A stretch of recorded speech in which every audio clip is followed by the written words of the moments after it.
अर्धा किलो भाजी एका व्यक्तीने अर्धा किलो भाजी खाल्लीच पाहिजे. त्यात सॅलड पण येतं. हो हो, मग अगदी सूप पण येतं, शिजलेली भाजी पण येते. तुम्ही ती भाज्या शिजवून काही त्याला फरक नाही पडत. फायबर काही नष्ट नाही होत, त्याच्यातले प्रीबायोटिक्स काही नष्ट नाही होत. त्याचं सूप जरी केलं तरी काय फरक नाही पडत. पण 500 ग्रॅम पर पर्सन एवढी भाजी गेली पर डे. येस, का पर मील नाही रे बाबा, पर मील म्हणजे तुला खावणारच नाही.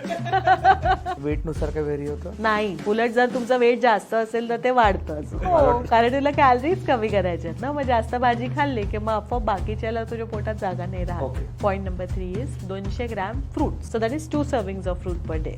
सो 200 ग्रॅम फ्रूट असं खायचं.